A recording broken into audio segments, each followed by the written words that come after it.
आदरणीय नरेंद्र भाई मोदी जी ने सोचा होगा। मैं हृदय से आपको इस एक्सीलेंस विद्यालय के इस शुभारंभ के लिए कामना देती हूँ, क्योंकि बेटों के पास तो एक ही बहुत सारी जिम्मेदारियां रहती हैं। अपने माता पिता के संवेदनाओं की चिंता करना है, इन 3 करोड़ की चिंता करना है, लेकिन मैं ऐसा मानती हूँ कि दोनों ही पक्ष की जिम्मेदारी है, बेटों की भी और नहीं है। ये आपको अपने पैरों पर खड़ा रखने का एक सीढ़ी है। आपके भविष्य को स्वर्णिम बनाने के लिए सिर्फ एक कारक है। इसलिए मैं हृदय से मिलना हुआ है और सांसद होने के नाते मैंने कई बार अपने विचारों को आपके सामने व्यक्त किया है।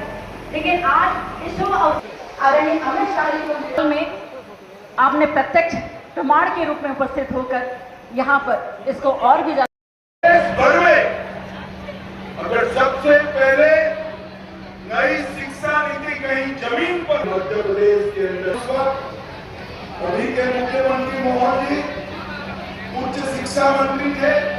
इंजीनियरिंग और मेडिकल साइंस का मध्य प्रदेश ने किया था।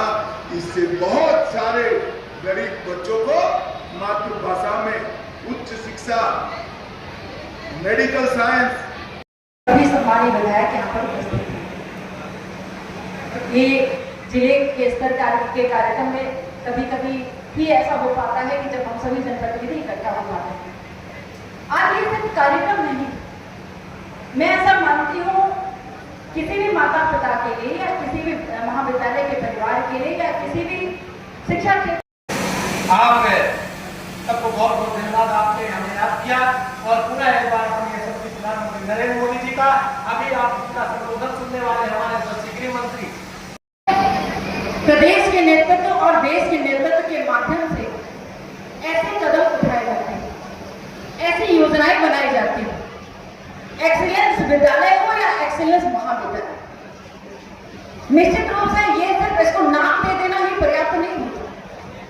आदरणीय कुंवर सिंह टेकाम जी ने जब अभी कहा कि मुझे कितना अच्छा लग रहा है कि मैं इस विद्यालय से पढ़कर निकला हूं, निश्चित रूप से उन्हें अपने छात्र जीवन के वो समय याद जरूर आए होंगे जिस समय कम संसाधन में भी उन्होंने अपने अध्ययन को पूर्ण किया हो।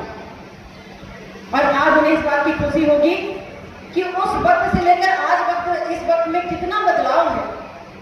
ईश्वर की कृपा से पूर्ण हो। धन्यवाद। जय हिंद।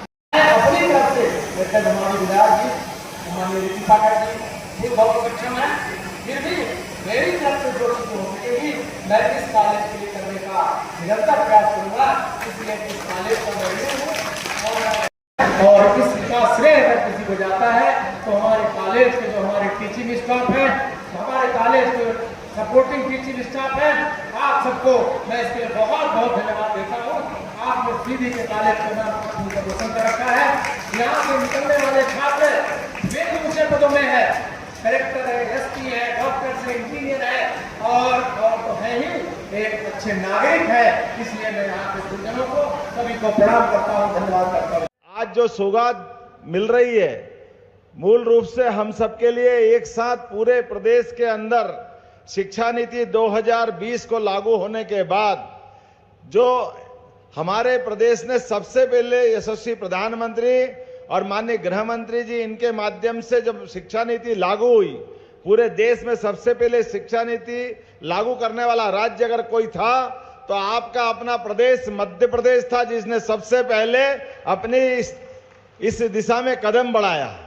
और ये बीए, बीकॉम, बीएससी परंपरागत जो हमारे कोर्स के दायरे थे, उस दायरे को तोड़ करके हमारे लिए विद्यार्थियों के लिए ज्ञान की दायरे खोलते हुए बीए, बीकॉम, बीएससी के बजाय जो विद्यार्थी पढ़ना चाहे, अर्थात साइंस का विद्यार्थी कोई कॉमर्स का सब्जेक्ट लेना चाहे, आर्ट्स का सब्जेक्ट लेना चाहे, वो अपने कोर्स को लेके अपने शिक्षा की बाकी अपनी व्यवस्थाओं के साथ वो आगे बढ़ सकता है। भाई और बहनों, शिक्षा का उद्देश्य क्या है?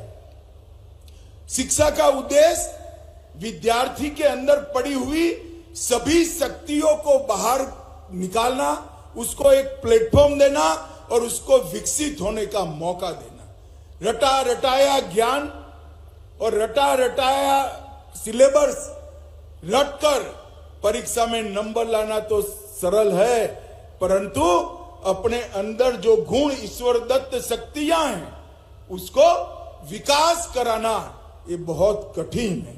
और आज मुझे हर्ष है कि प्रधानमंत्री कॉलेज ऑफ एक्सीलेंस जो 55 जितनी बड़ी संख्या में आज उद्घाटन जिसका हुआ है, वो विद्यार्थियों को बायोटेक्नोलॉजी, कंप्यूटर साइंस, संस्कृत, कला, भारतीय ज्ञान, ढेर सारे विषयों में अपनी रुचि के अनुसार काम करने का काम करेंगे।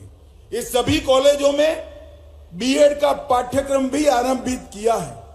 बीएससी एग्रीकल्चर का पाठ्यक्रम भी आरंभ हो रहा है। इसके कारण कृषि भी वैज्ञानिक होगी, बच्चे कृषि के साथ जुड़ेंगे और स्वरोजगार के कई सारे नए अवसर यहां से होंगे। बहुत सारे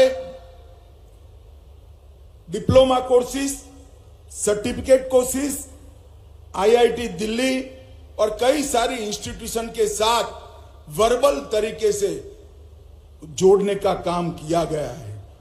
और मध्य प्रदेश हिंदी ग्रंथ अकादमी के विद्यार्थी के पुस्तकों का केंद्र भी ये 55